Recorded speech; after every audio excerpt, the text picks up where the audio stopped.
भाई श्री संतोष सागर जी महाराज के YouTube channel पर आप सभी भक्तजनों का स्वागत है, अभिनंदन है। राष्ट्र के युवा संत परम पूज्य भाई श्री संतोष सागर जी महाराज ने राजस्थान के 33 जिलों में सनातन धर्म यात्रा का एक संकल्प किया है, जिसके अंतर्गत प्रत्येक जिले में वो जाते हैं, जहाँ पर नित्य प्रातः यज्ञ होता है। उसके बाद में 9 से 11 बजे तक वो स्कूलों में जाकर बच्चों को अपने प्रेरणादायी प्रवचनों से लाभान्वित करते हैं और निःशुल्क गीता वितरण करते हैं।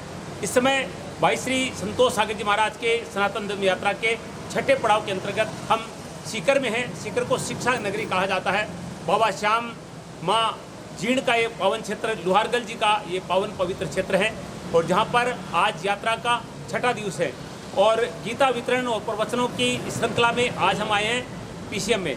ये सीकर की बड़ी एजुकेशन हब है, जहाँ पर विद्यालय, महाविद्यालय और कैरियर इंस्टीट्यूट संचालित होते हैं। आज यहाँ भाई श्री संतोष सागर जी महाराज पधारेंगे, बच्चों को अपने प्रेरणादायी अमृत वचनों से लाभान्वित करेंगे और निःशुल्क गीता वितरण करेंगे। आइए कार्यक्रम का अवलोकन करते हैं।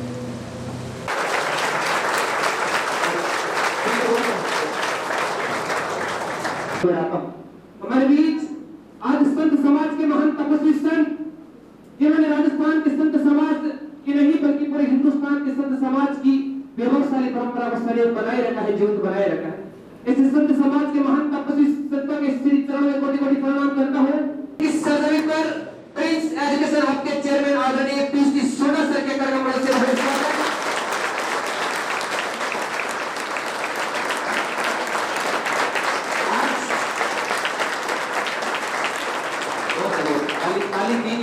तो मैं परम पूज्य भाई श्री संतोष सागर जी महाराज के पावन श्री चरणों में नमन करके आपकी प्रार्थना करता हूं कि राष्ट्र की जो युवा पीढ़ी, राष्ट्र के जो भावी इंजीनियर हैं, डॉक्टर हैं, क्योंकि यहाँ पर वो ट्रेनिंग दी जाती है जिससे बच्चे डॉक्टर बनते हैं, इंजीनियर बनते हैं, IAS IPS बनते हैं।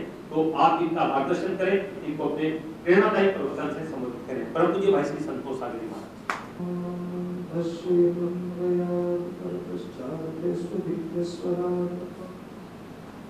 तेने ब्रह्मविदायाधिकवे मुह्यन्ति असूरयः तेजो वारिणां यथा विनिमयो यत्र विसर्गो मृषा धाम्ना स्वेन सदा निरस्तकुहकं सत्यं परं धीमहि सच्चिदानन्दरूपाय विश्वोत्पत्त्यादिहेतवे तापत्रय विनाशाय श्रीकृष्णाय वयं नमः। अखण्डमण्डलाकारं व्याप्तं येन चराचरं तत्पदं दर्शितं येन तस्मै श्रीगुरवे नमः। भारत माता की जय, सनातन धर्म की जय, माता पिता गुरुदेव की जय। आज ही बोलते हो कि रोज बोलते हो? रोज बोलते हो। एक बार खुद की ताली बजा दो।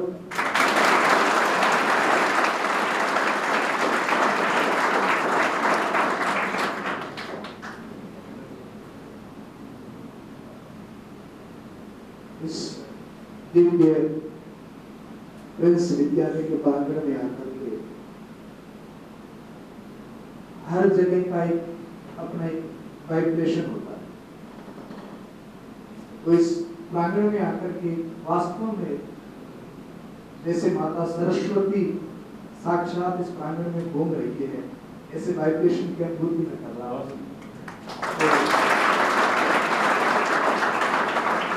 आप सब लोगों का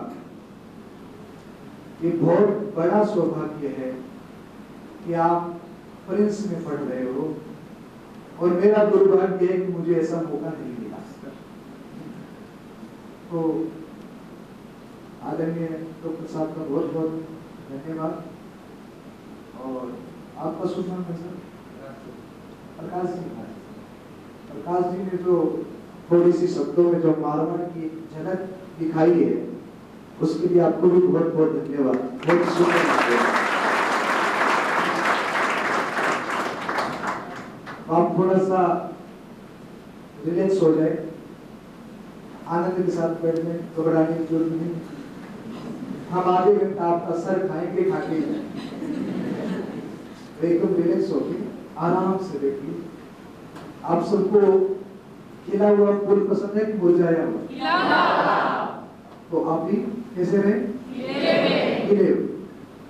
भगवान ने इंसान को जो सबसे सुंदर गिफ्ट जो दिया है ना, आप अच्छे कपड़े पहनने से सुंदर नहीं लगते, आप ज्यादा मेकअप करने से भी सुंदर नहीं लगते, आप तरह तरह के हेयर स्टाइल बनाने से भी सुंदर नहीं लगते। आप सुंदर कैसे लगते हैं? जब आपके चेहरे पर स्माइल होती है। तो श्री कृष्ण के जीवन से हमें एक ही चीज सीखने को मिलती है, परिस्थितियां जीवन में बदलती बनती रहती है, और अपने अंदर के आनंद को, अपने अंदर के कॉन्फिडेंस को, अपने चेहरे का जो सबसे सुंदर श्रृंगार है वो क्या है? स्माइल। हिंदी में क्या कहते हैं? मेरी अंग्रेजी थोड़ी कमजोर है क्योंकि मैं प्रिंस नहीं पढ़ा। तो स्माइल को हिंदी में क्या कहते हैं? मुस्कान। तो ये हमारा सबसे सुंदर गिफ्ट है जो हमारे पास हमेशा रहना चाहिए। तो आज हम थोड़ी देर कुछ मैं आपसे सीखूंगा, शायद कुछ आप मुझसे सीखें। तो मुझे अगर कोई पूछे, पर्सनली मुझसे पूछे कि आपको सबसे अच्छा क्या लगता है, तो मेरा हर बार यही जवाब रहेगा कि मुझे सबसे अच्छे मेरे भारत के बच्चे लगते हैं। मुझे अगर पूछे कि आपको किससे प्रेम है, तो मुझे बच्चों से बहुत प्रेम है। इसलिए मेरा अधिकतर समय बच्चों के बीच में ही बीतता है। प्रयत्न करता हूँ मैं जहाँ भी जाऊँ बच्चों से मिलूं, उनके साथ बैठूं, उनसे बातें करूं। और आज मैं अपने आप का सौभाग्य समझता हूँ कि आप सब का दर्शन करने का, आप सबसे मिलने का मौका मुझे मिला। तो आज हम आप सब बहुत अच्छी अच्छी बातें करने वाले हैं, बहुत कुछ हमें सीखना है। आपको पता है चिंता और चिंतन में क्या फर्क होता है?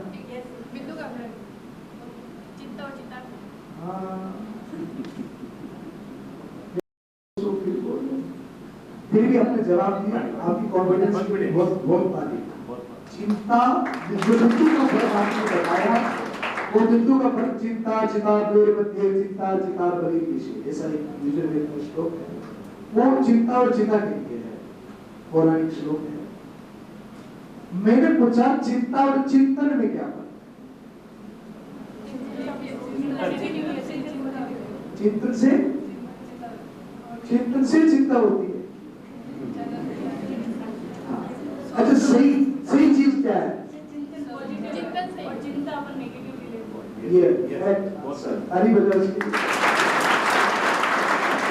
मैं आपको इसकी एक प्यारी सी परिभाषा बताऊं। रिजल्ट के बारे में सोचना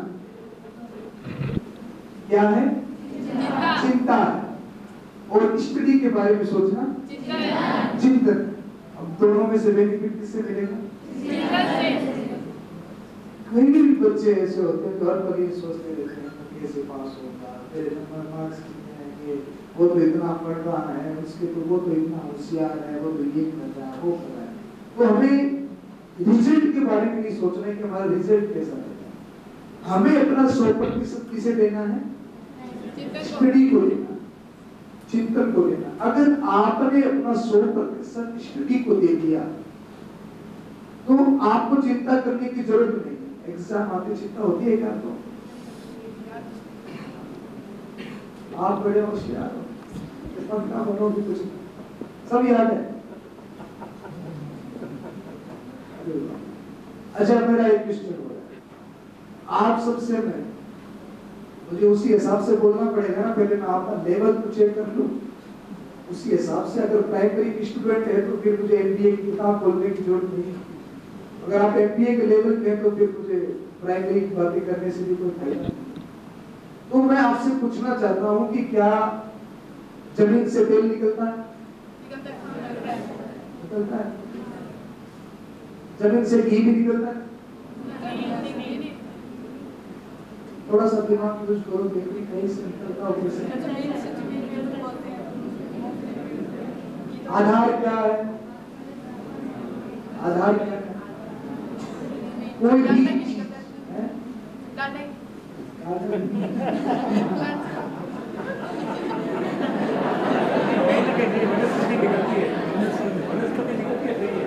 क्या बात है? बताने का तरीका है। इसका दोष नहीं है, लगभग 800 दाढ़े खा। तो जमीन से जैसे तेल निकलता है, आई नीड योर अटेंशन, जमीन से जैसे तेल निकलता है वैसे जमीन से घी भी निकलता है। घास उगाओ, गाय को खिलाओ, क्या होगा? घी होगा। यानी कि हर एक उत्पादन जिसकी जननी जो है वो भूमि। वैसे ही महापुरुषों ने बताया, हमारे वेदों ने बताया, ये जो आपका मस्तिष्क है ना वो जमीन है। और एक बात आप सब लोग गांठ बांध लेना, जैसे भगवान ने 2 हाथ सबको दिए हैं, 2 आंखें सबको दिए हैं, 2 कान सबको दिए हैं, वैसे ही ये मस्तिष्क माइंड जो है ना वो भी सबको एक जैसा और बराबर ही दिया है।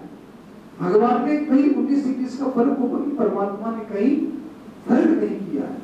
एक टीचर्स जब बोर्ड पे पढ़ाने के लिए आते हैं तो टीचर्स जो होते हैं वो कभी भेदभाव करते हैं? इसको ज्यादा पढ़ाना, इसको कम पढ़ाना। एक जितना समय देता है और एक जितना समय क्लास में बिताते हैं। फिर एक बालक 65% और एक 95%, क्यों? ये डिफरेंस कहाँ रह जाता है? हमारे ध्यान, हमारी एकाग्रता, ये फर्क रह जाता है हमारी ललक, ये फर्क रह जाता है हमारी चाहत में। सबसे जरूरी चीज है अपने कॉन्फिडेंस को डेवलप करने के लिए सबसे मोस्ट इंपोर्टेंट चीज जो है वो है इंटरेस्ट। क्या है? कि आप जो काम कर रहे हो क्या उसमें डूबे हुए हो? क्या आपको उसमें इंटरेस्ट है? कभी हॉल में पिक्चर देखने गए हो? और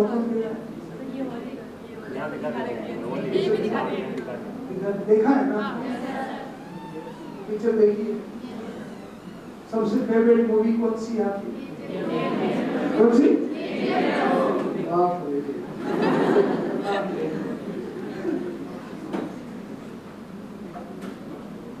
अच्छा, उस मूवी में हमारा इतना इंटरेस्ट होता है, इतने ध्यान से हम देखते हैं, अगर कोई बीच में आकर खड़ा हो जाए तो बोतल की दे मारे,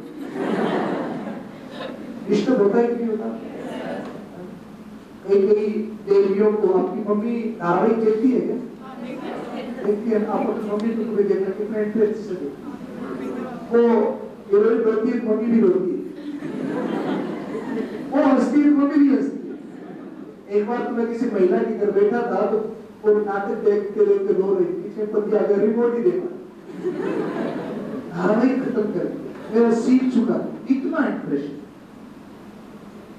मैं ये आपसे कहना चाहता हूं, अगर आप अपने कॉन्फिडेंस को डेवलप करना चाहते हैं और जीवन में वास्तव में आपके कुछ ये भाव है, इच्छा है, चाहत है, ललक है, उत्कंठा है, लालसा है, पिपासा है, तो आपको सबसे मोस्ट इम्पोर्टेंट चीज ये है कि आपका इंटरेस्ट कैसा है।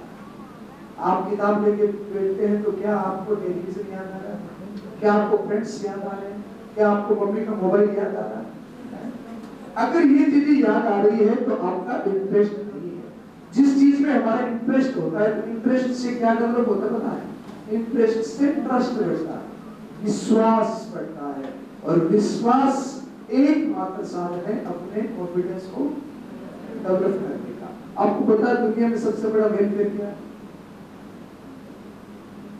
सबसे बड़ी उपयोगिता, सबसे बड़ा वेलफेयर, सबसे अच्छी चीज क्या है? स्टडी होगी। अगर आपको कोई प्यास लगी हो और पानी पिला दिया जाए, उस पानी का असर आपकी बॉडी में कितनी देर रहता है? बोलो, 2 घंटे, 6 घंटे, 10 घंटे, बस। और आपको भूख लगी और भोजन करा दिया है तो भोजन का असर कितनी देर रहता है? 5 घंटे, 10 घंटे, 1-2 दिन रहता है, फिर तो भोजन चाहिए। तो पानी का असर 6 घंटे, भोजन का असर 16 घंटे, और जिंदगी में भी कहीं पर भी मम्मी से, पापा से, गुरुजी से, कहीं से भी अपने को एक अच्छा विचार मिल जाए, सब उपदेश मिल जाए, एक अच्छी बात मिल जाए, जिस बात से हमारे जीवन में क्रांति हो जाए, तो उस अच्छे उपदेश का असर हमारे जीवन में कब तक रहता है? पूरी लाइफ टाइम रहता है। तो कहीं से हमको अच्छी बात मिले, ये सबसे बड़ा वैल्यू है। हमारे आसपास हर घड़ी, हर समय कुछ न कुछ अच्छा घटित होता रहता है। ये फर्क नहीं पड़ता कि आपकी एजुकेशन कितनी है, आपकी एजुकेशन कैसी है। सबसे जरूरी चीज है कि आपकी लर्निंग कैसी है। आप रात दिन हर जगह से, हर समय सीख रहे हो कि नहीं रहे। मेरा सौभाग्य नहीं था कि मुझे प्रिंस जैसी स्कूल मिली। आपका बहुत बड़ा सौभाग्य है कि आप एक ऐसी स्कूल में, आप एक ऐसे विद्यालय में पढ़ रहे हो जहां पर आपको बहुत कुछ सिखाया जा रहा है, और इसके साथ साथ में आपको डेवलप करना अपनी लर्निंग को। आप हर जगह से सीख सकते हो। आज पता है क्या होगा, हम थोड़े से पढ़ लिख जाते हैं तो अपने मम्मी पापा को भी बिल्कुल समझते हैं। कई बच्चों से मैंने पूछा, पापा आप यार क्या जानते हो, मम्मी आप क्या जानते हो। एक रिसेप्शन पर बैठी हुई लड़की अगर 4 वाक्य इंग्लिश के बोलते तो हम उसको पढ़ा लिखा समझते हैं। पर कभी आपने अपने ताऊ से, कभी आपने अपने पापा से, कभी आपने अपनी माँ से कभी कुछ सीखा? वो हो सकता है कि 4th, 5वीं, 6वीं, 7वीं क्लास पढ़े हो, पर उनके पास में इतनी लर्निंग है, उन्होंने अपने जीवन के अनुभव से इतना कुछ सीखा है कि आप उनके पास में थोड़ा सा टाइम स्पेंड करके, उनके पास में बैठ करके इतनी अच्छी लर्निंग कर सकते हो, बहुत कुछ सीख सकते हो। एक इसने 2-3 महीने की स्टडी करके 2-4 शब्द इंग्लिश में बोल के अगर वो कुछ बनाती है, हम देखते हैं यार बहुत बड़ी बुक है, बहुत बड़ी लिखी है, बहुत इंटेलिजेंट है। आपने कभी देखा हमारे घर में हमारी माँ दादी, हमने अनुभव किया है कि कभी अकेले होते तो भी हमसे बात करते करते वो सब्जी बना देते, कभी 20 जने साथ में भी आ जाते तो वो फिर वैसे ही बात करते तो बिना ध्यान दिए वो हथेली में से जो अपना मसाले का बर्तन होता है उसमें से निकालकर जो मसाला डाल देती। मजाल है कि थोड़ा सा नमक ऊपर नीचे हो जाए, मजाल है थोड़ी सी भी हल्दी ऊपर नीचे हो जाए। एक आदमी का भोजन बनाए वो भी मस्ती, 20 आदमियों का, 200 आदमियों का भोजन बनाए तो भी वही उनका इंटरेस्ट है, वही उनका ध्यान, और उन्होंने कोई बाहर जाकर कोई बड़ी स्टडी नहीं की, पर उनकी लर्निंग इतनी शानदार थी कि वो कम पढ़े लिखे फिर भी वो अपने आप में एक लीडरशिप, एक नेतृत्व करने की क्षमता रखते हैं। हाई एजुकेशन लेना एक बहुत बड़ी योग्यता, ये कोई मूर्खों का काम नहीं है। डॉक्टर बनना, इंजीनियर बनना, ये किसी पागल का या मूर्ख का काम नहीं है। आप लोग डॉक्टर बन रहे हो, इंजीनियर बन रहे हो, तो इसका मतलब है कि आप बहुत ज्यादा इंटेलिजेंट हो, आप बहुत ज्यादा सामर्थ्यवान हो, आपके पास में बहुत सारी योग्यताएं हैं। बस जरूरत है अपनी लर्निंग को बढ़ाना, अपने आत्मविश्वास को बढ़ाना और अपने अंदर एक ऊर्जा भरना। जैसे प्रिंस स्कूल है ना, वैसे ही एक स्कूल था, उस स्कूल में एक कोई गुब्बारा बेचने वाला आ गया। और आ गया गुब्बारा बेचने वाला, तो इसके जैसे एक चुलबुली सी बेटी थी, उसने गुब्बारे वाले से कहा, सर ये गुब्बारे उड़ते हैं? बोले हाँ उड़ते हैं। सर ये येलो वाला उड़ता है क्या? यस ये भी उड़ता है। सर ये ब्लैक वाला? बोले हाँ ब्लैक वाला भी उड़ता है। सर ये रेड वाला? बोले रेड वाला भी उड़ता है। सर ये पिंक वाला? बोले पिंक वाला भी उड़ता है। सर ये व्हाइट वाला? अरे व्हाइट वाला भी उड़ता है। फिर सर ने कहा, अरे देवी इस गुब्बारे के उड़ने में रंग का कोई रोल नहीं है। गुब्बारा कैसे उड़ता है? आवाज से उड़ता है। रंग का, कलर्स का रोल होता है क्या? रोल किसका है? हवा का है। तो आप किस जाति से आते हो, किस संप्रदाय से आते हो, अमीर घर से आते हो, गरीब घर से आते हो, आपके माँ बाप कैसे हैं, आपके टीचर्स कैसे हैं, इससे कोई फर्क नहीं पड़ता। फर्क इससे पड़ता है कि आपके अंदर ऊर्जा कितनी है, आपकी उड़ान में सहायक है आपके अंदर की ऊर्जा। आपकी उड़ान में सहायक है आपके अंदर की ललक। आप ये देखो कि हमारे अंदर ऊर्जा कितनी है, हमारे अंदर में ललक कितनी है, जो तुम पाना चाहते हो ना। हमारे सनातन धर्म में 100 वर्षों की आयु होती है। कितने वर्षों की मानक आयु? 100 वर्षों की। उस 100 वर्षों की आयु को 4 भाग में बांटा गया और सबसे पहला पड़ाव कितने वर्षों का हो गया? 25 वर्ष, 25 वर्ष का। तो ये 25 वर्ष जो है ना, वो आपके लिए मोस्ट इंपोर्टेंट, इसको अपने ब्राइट फ्यूचर के लिए गोल्डन टाइम, गोल्डन पीरियड कह सकते हैं। इस समय की अगर आपने एक कदर कर ली, इस समय का आपने महत्व समझ लिया और 25 वर्ष जिसने जी तोड़ मेहनत कर ली, मेहनत की भट्टी में अपने आप को झोंक दिया, तो मैं ये आपसे प्रॉमिस करता हूं, इस 25 वर्षों की कीमत आपने समझ ली तो दुनिया का कोई भी चैलेंज आपके लिए बड़ा नहीं होगा, वो आपके लिए छोटा ही होगा। ये 25 वर्ष आपके लिए बहुत महत्वपूर्ण है। आपके अंदर एक ललक होनी चाहिए अपने कार्य को लेकर। आप अभी स्टडी कर रहे हो, आप अभी विद्यार्थी जीवन में हो। एक हिंदी का शब्द है व्यसन, जानते हो? व्यसन का मतलब इंग्लिश में क्या कहते हैं? व्यसन मतलब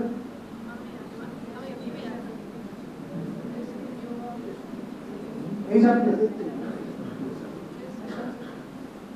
कुछ इंग्लिश में क्या होता है? इसका शाब्दिक अर्थ क्या हुआ? नशा, व्यसन, नशा, व्यसन, एडिक्शन, कुछ भी तो। हमारे पुराण कहते हैं विद्या अध्ययन व्यसना। इस उम्र में हमारा व्यसन क्या होना चाहिए? विद्या होनी चाहिए, विद्या का नशा होना चाहिए, विद्या अर्जित करने की एक लत होनी चाहिए, एक एडिक्शन होना चाहिए कि हमें विद्या अध्ययन करना, हमें खूब पढ़ना है। और मुझे थोड़ा सा अफसोस भी हो रहा है, आपके सर ने, आकाश सर ने, प्रकाश सर ने कितनी अच्छी मारवाड़ी बोली और आपको हिंदी का एक छोटा सा शब्द ये शब्द नहीं पता। हमारी राष्ट्रीय भाषा क्या है? आज आप इंग्लिश सीखो, इटालियन सीखो, फ्रांसीसी सीखो, जो मन में आए वो पढ़ो, अध्ययन करो, खूब अपने आप को डेवलप करो, पर अपनी राष्ट्रभाषा को कभी हमें भूलना नहीं। क्योंकि आप जब प्लेटफॉर्म पे काम करने जाएंगे, जब आप डॉक्टर बन जाएंगे, इंजीनियर बन जाएंगे, तो आप डॉक्टर साहब, सर आपके पास लोग आके मारवाड़ी की बात करते हैं, लोग आके सर ने कह रहा है सर हमारा तो जी करो, जी होगी कहते हैं, मारवाड़ी में कहते हैं। अगर आपने केवल इंग्लिश पढ़ी, आप बताओ जी होगी जगह ही मतलब जी के बनाना, ये सारी चीजें हमको सीखनी है। तो हमारी मातृभाषा क्या है? राष्ट्रभाषा, मातृभाषा मारवाड़ी। तो एक बच्चा जो बचपन से मारवाड़ी बोलता, हमने कभी बचपन में घर में हिंदी नहीं बोली, पर आपके सामने थोड़ी बोल लेते हैं, पर एक जो बचपन से हिंदी इंग्लिश बोला तो मारवाड़ी बोलने में बड़ी कठिनाई आती है। तो मारवाड़ी के ऊपर हमको गर्व होना चाहिए, अपनी भाषा मारवाड़ी, अपनी राष्ट्रभाषा हिंदी, इसके ऊपर भी अपनी कमान होनी चाहिए, पकड़ होनी चाहिए। और फिर इंग्लिश सीखो, चाइनीज, फ्रांसीसी, जो आपको सीखना है वो सीखिए, कोई दिक्कत नहीं, पर अपनी भाषा को हमें नहीं भूलना। अपनी प्राचीन भाषा क्या थी? संस्कृत। संस्कृत आती है आपको? पढ़ी। कई बार तो आइसक्रीम को संस्कृत में क्या कहते हैं? देखो संस्कृत भाषा इतनी मधुर भाषा है, सर संस्कृत में किसी को गाली भी दो ना ऐसा लगता है कोई कविता पढ़। इतनी मीठी भाषा। अगर आप हिंदी में किसी से कहो हे कुत्ते तो नाराज नहीं हो जाएगा, उसको संस्कृत में कहो हे स्वाहा, उसको ऐसा लगेगा जैसे कोई कविता पढ़ी जाए। आप हिंदी में किसी को कहो हे गधे, नाराज नहीं हो जाएगा। आप इसी बात को प्रेम से संस्कृत में कहो हे विशाल, उसको लगेगा कि मेरे लिए कोई कविता पढ़ी जाए। अभी गरीबों का सीजन है और आइसक्रीम सबको पसंद है ना, तो आप आइसक्रीम वाली दुकान पर जाओ ना, तो आप उससे आइसक्रीम संस्कृत में मांगो। कैसे मांगोगे? संस्कृत में मांगो। और क्या कहो पता है?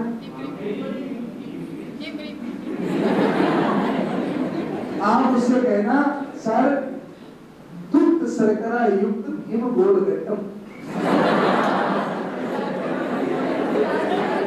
क्या कहोगे? दुग्ध शर्करा युक्त हिम गोल गट्टम। अच्छा इसको भी अगर मैंगो फ्लेवर लेना हो तो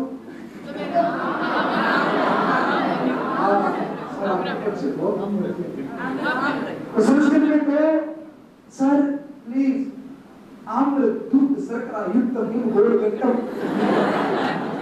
तो आइसक्रीम लेकर आएगा तो आइसक्रीम पिघल जाएगी। पर भी हमारी संस्कृत भाषा, प्राचीन भाषा, हमारी हिंदी भाषा बड़ी मधुर, बड़ी सुंदर है। तो मैं आपसे कहूँ अपनी भाषा के ऊपर पकड़ लो और अपने जीवन में ललक होनी चाहिए। देखो ना आइसक्रीम जो होती है ना, अगर उसका थोड़ा सा ध्यान न रखा जाए तो आइसक्रीम क्या होगी?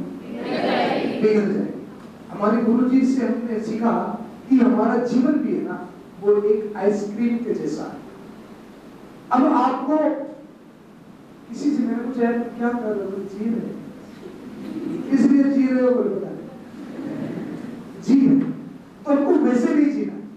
ये जीवन जो है वो आइसक्रीम के जैसा है। अगर आप कुछ करोगे तो भी ये पिघलना है, कुछ नहीं भी करोगे तो ये पिघलना है। रोक के बिताओ तो भी जिंदगी बीतती है, हंस के बिताओ तो भी जिंदगी बीतती है। पर हमें अपना जीवन आइसक्रीम के जैसा नहीं बनाना है। आइसक्रीम पिघलती है, जीवन भी पिघलता है, पर आइसक्रीम पिघलती है तो किसी को लाभ होता है? नहीं होता। एक चीज और है जो पिघलती है जिसको हम कहते हैं कैंडल। आइसक्रीम तो एक ही होता है। एक दूसरी चीज होती है मोमबत्ती, कैंडल। अरे कैंडल पिघलती है तो किसी को लाभ होता है? हाँ, मोमबत्ती पिघलती है तो क्या लाभ होता है? और वो पिघलने से पहले हजारों लोगों के जीवन में रोशनी कर जाती है। तो हमें क्या बनना है? आइसक्रीम या मोमबत्ती? मोमबत्ती बनना है।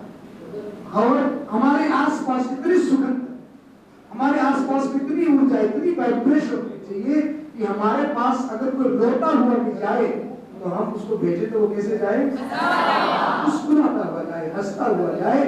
ये चीज हमारे पास में होनी चाहिए कि हम सब के लिए गिफ्ट बन जाए, तोहफा बन जाए। हमारे पास में जो आए वो हंसता हुआ, मुस्कुराता हुआ, खुश होकर जाए।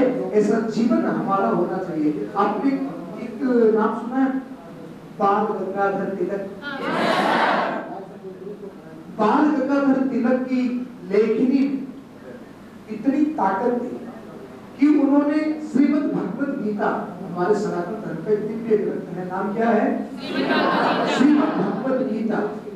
बाल गंगाधर तिलक ने श्रीमद् भगवत गीता की टीका अपने हिसाब से उसका अर्थ किया और इतनी सुंदर टीका की कि आज तक 135 टीकाएं गीता जी की हुई है। अलग अलग महापुरुषों ने अपने अपने भावों से लिखा है, पर उन्होंने जो लिखा वैसा आज तक कोई लिख नहीं पाया। और उनकी कलम में एक बंदूक से भी ज्यादा, एक रिवॉल्वर से भी ज्यादा, एक बाण से भी ज्यादा, एक तलवार से भी ज्यादा ताकत थी। आप सोच सकते हो कि कलम इतनी ताकत हो, एक बाण, एक तलवार, एक रिवॉल्वर जितनी काम नहीं करती, उनके शब्दों में इतनी ताकत थी कि उनके शब्दों को पढ़ करके लोग खड़े हो गए।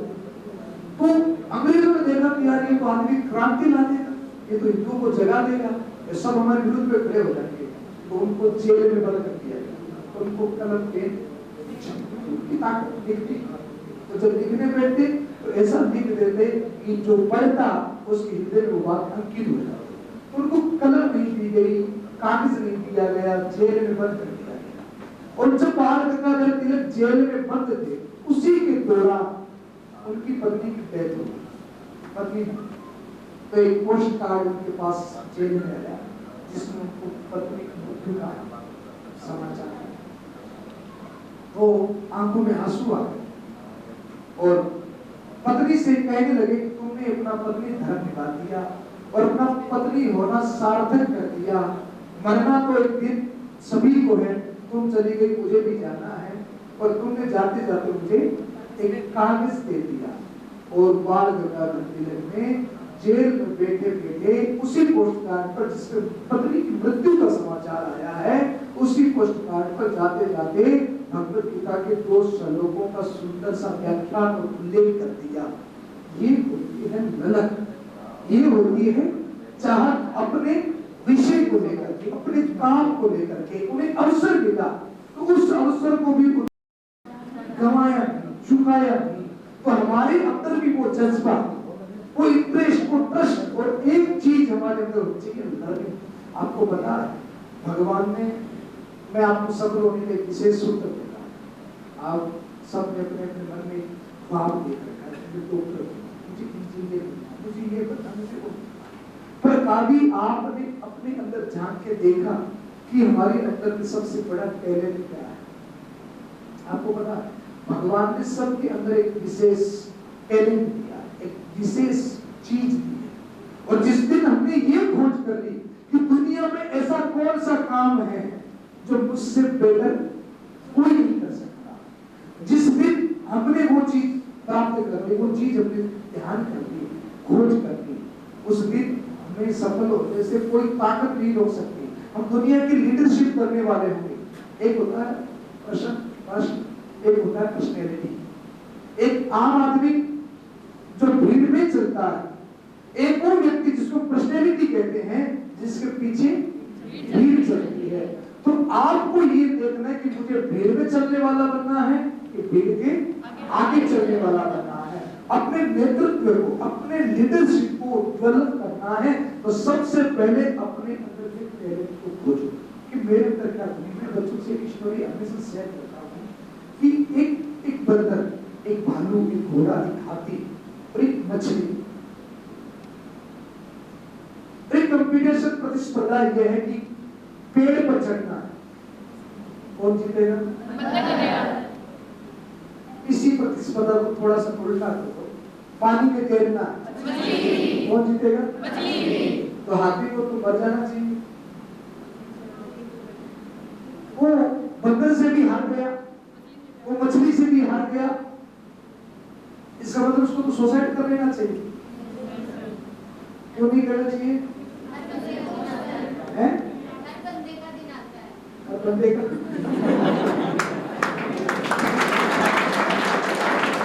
हर बंदे का दिन आता है। तो हमें ये देखना है कि हमारे अंदर टैलेंट, जो हाथी कर सकता है वो मछली कर सकती है क्या? जो हाथी कर सकता है वो बंदर कर सकता है क्या?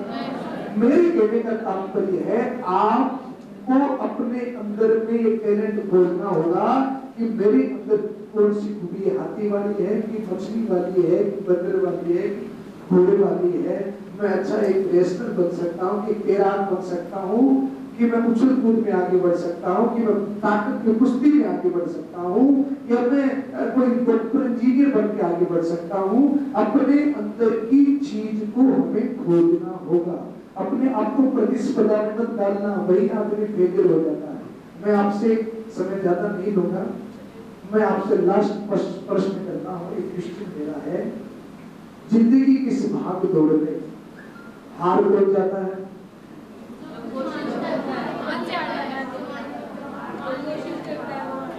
जो कोशिश वो हारता है, और जो हार मान लेता है वो हार जाता है। और इसलिए बोले कुछ हार कौन जाता है जिंदगी में? आप बताओ। हाँ आप बताओ,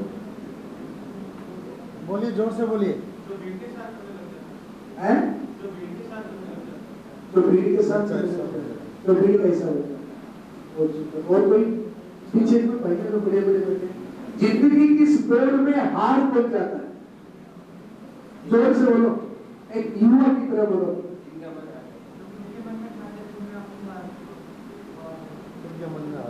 तो मन में हार मान ले, तो कई महीने में आपका जवाब जो है वो बहुत ही ठीक है, इसके लिए ताली बजा दो।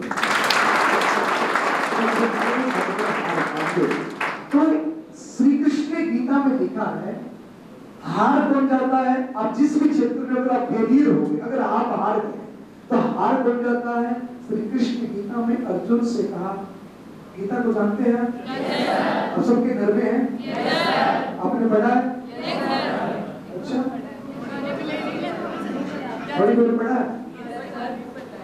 थोड़ा सा बताओ क्या? अरे दादा जो भी बताया हमको भी बताया जी। आप बताओ। गीता 5 चीजों से बनी है, प्रकृति, कर्म, खड़े हो फल। जाओ, सबको बताओ, बहुत बोलो। प्रकृति, कर्म, फल और वन्य कोई डर नहीं। प्रकृति, कर्म, विद्या और ज्ञान। प्रकृति, कर्म, ज्ञान, विद्या और इन सबसे क्या होता है?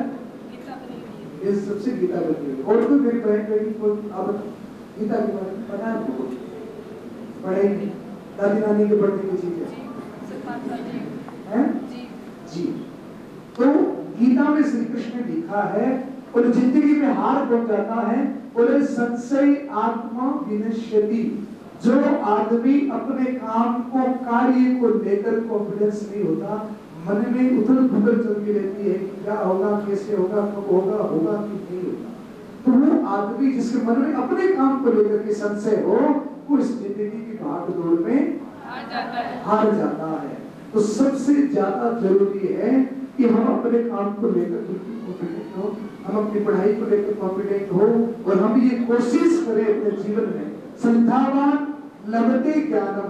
बोले जो श्रद्धावान होता है वो अपने लक्ष्य को, अपने टारगेट को अचीव कर लेता है, और उस टारगेट को जो अचीव करो, तो सबसे ज्यादा जरूरी चीज है कि आपका उसके पीछे का जो लक्ष्य है वो सुंदर होना चाहिए, वो मोटिव जो है वो सुंदर होना चाहिए। हमारे सुंदर सब डॉक्टर हैं, तो एक डॉक्टर और एक डाकू में कुछ समानताएं होती है। पता है क्या समानताएं होती है? डाकू आता है तो हाथ में क्या लेकर आता है? चाकू।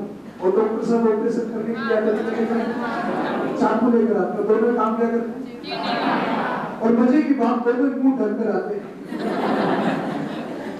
और दोनों के काम में कितना डिफरेंस है, दोनों के काम में कितना फर्क है। बोले एक जान लेने का काम कर रहा है, एक जान बचाने का काम कर रहा है।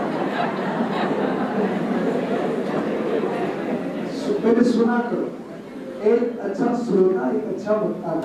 मेरे सुनने क्या लगा, एक डॉक्टर का काम होता है जान बचाना, और डाकू का काम होता है जान लेना। एक पुलिस से डरता है और एक पुलिस से सम्मानित होता है। तो हम जो काम कर रहे हैं उसके पीछे का, हमारे पीछे मोटिव जो है ना, वो एकदम सुंदर होना चाहिए। और हमारे जीवन के जो लक्ष्य हैं, सपने हैं, सपना वो नहीं होता जो सोने के बाद आता है, सपना वो होता है जो सोने के। तो मैं आपके पास इसलिए आया हूँ कि कभी जिंदगी किसी मोड़ पर मिले और मैं देखूं कि आप में से कोई डॉक्टर बन गया, कोई बहुत बड़ा इंजीनियर बन गया, कोई साइंटिस्ट बन गया, कोई बहुत बड़ा उद्योगपति बन गया, तो सबसे पहली खुशी तो होगी आपके मम्मी पापा को, दूसरे नंबर खुशी होगी आपके टीचर्स को कि हमारा स्टूडेंट आज सफल हो गया, और दुनिया का चौथा आदमी मैं होऊंगा, आपको सफल देखकर मुझे बहुत खुशी होगी।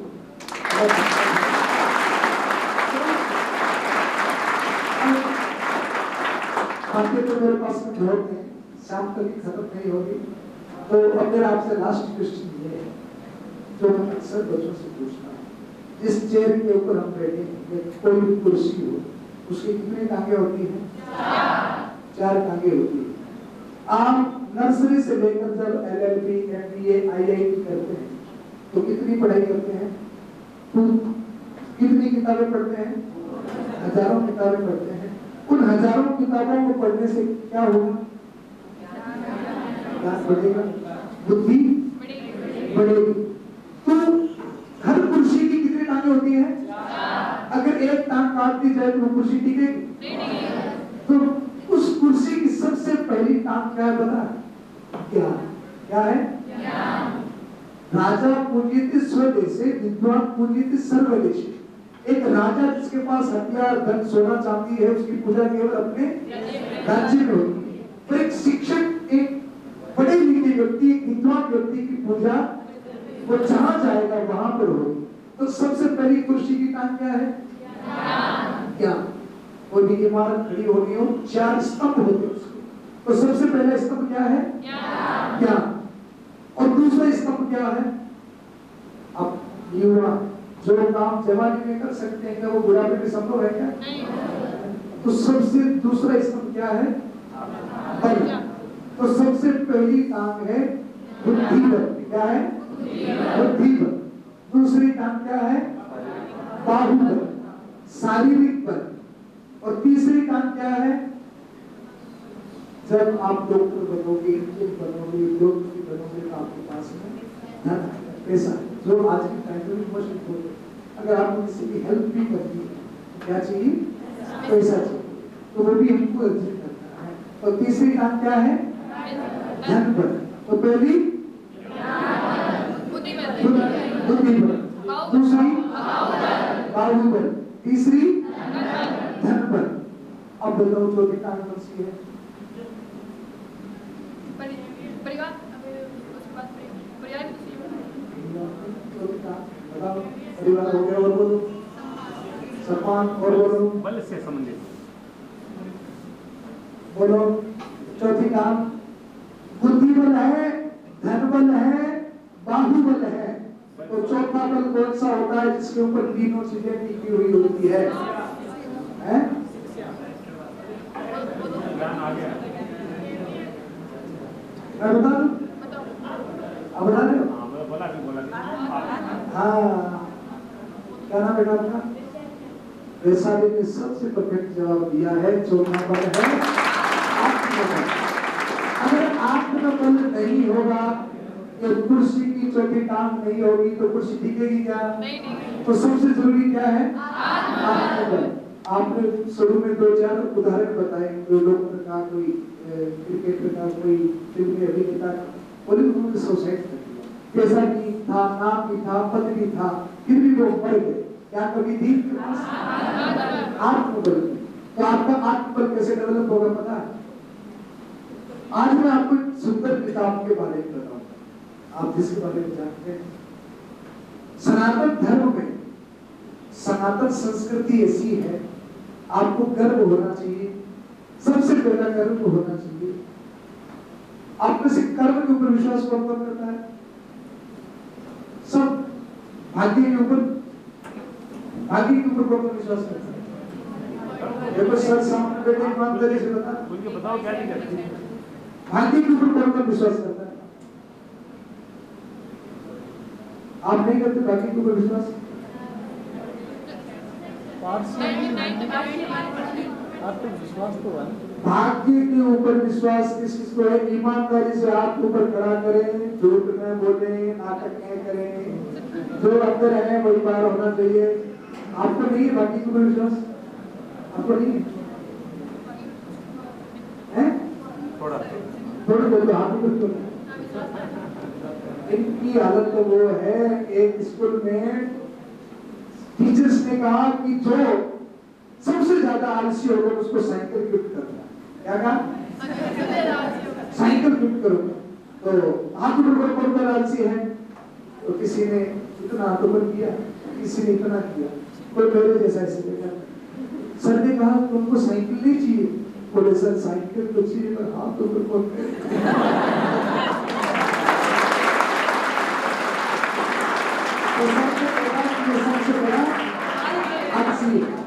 तो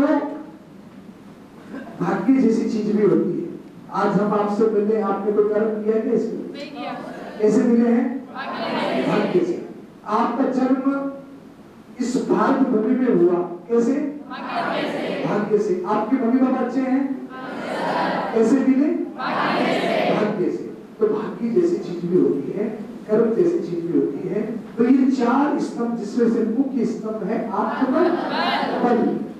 दुनिया के 128 देशों में, बड़ी बड़ी यूनिवर्सिटी में, हर एक भाषा में जिस बुक को पढ़ाया जाता है आत्मबल को डेवलप करने के लिए, आत्मविश्वास को डेवलप करने के लिए, वो सनातन धर्म का एकमात्र ग्रंथ है जिसका नाम है श्रीमद् भगवद गीता।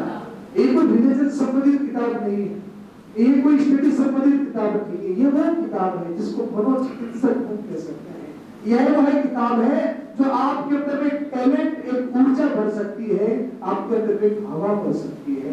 और मैं आपको ये प्रॉमिस करता हूं, ये किताब को पढ़ना, इस किताब को समझना कोई छोटा चैलेंज नहीं है, बहुत बड़ा चैलेंज है। एक पन्ना खोल के पढ़ोगे ना बोर हो जाओगे, छोड़ो। पर इसको जो आपने छोड़ दिया बीच में, अगर इसको नहीं समझ पाए, ये समझ लिया तो दुनिया का हर चैलेंज आपके लिए छोटा हो जाएगा। इस किताब को आपका बौद्धिक स्तर इतना हाई लेवल का हो जाएगा कि दुनिया का हर चैलेंज आपको छोड़ना होगा। शर्त ये है कि केवल हम इसको याद कर लें, इसको समझ लें, अपने मम्मी से, गुरुजनों से पूछें, और आजकल यूट्यूब पे तो सारी सुविधाएं अवेलेबल है। तो ये वो किताब है जो आपकी जिंदगी में एक उत्साह, एक रस भर सकता है।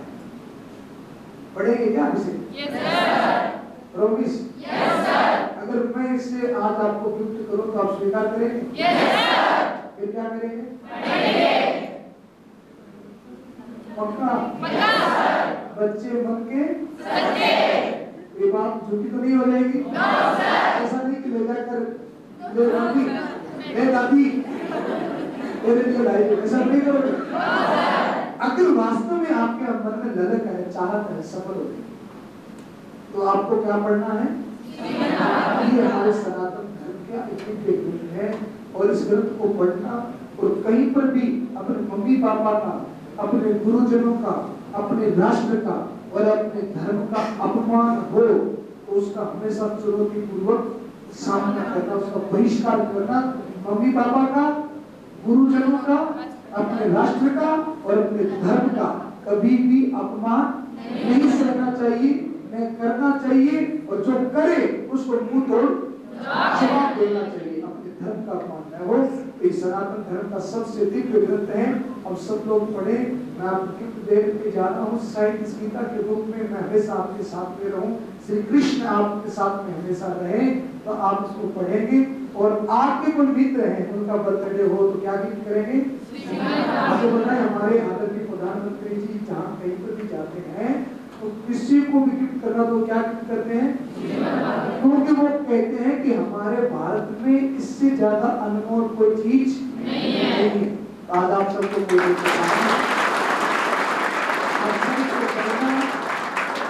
पढ़ करके अपने विचारों को अपने फ्रेंड्स के साथ में शेयर करना। अच्छा फ्रेंड वही होता है जो अच्छी शिक्षा हमको देता है, जो अच्छी बात हमको बताता है। आप पढ़िए, और मैं चाहता हूँ कि आप अपने जीवन में अच्छे से सफल हो जाए, भगवत गीता आपके जीवन में उतर जाए। और मैं खुद में एक बार प्रेस इस पूरे फाउंडेशन को और सुंदर सर को नमन करता हूँ, आप सबको प्रणाम करता हूँ कि आपने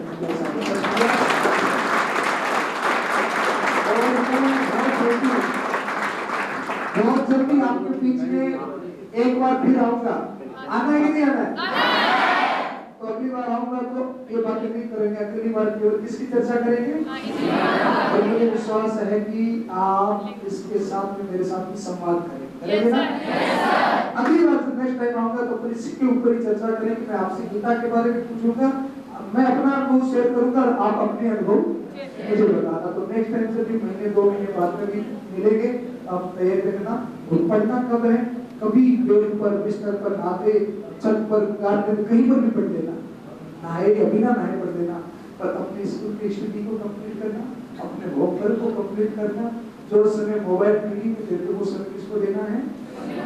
गीता को देना है। ये नहीं सर मैं होमवर्क नहीं किया, मैं गीता पढ़ रही थी, ऐसा नहीं करना है, पहले वो कंप्लीट करना है, फिर गीता को पढ़ना है ना। एक बार बोले भारत माता की जय।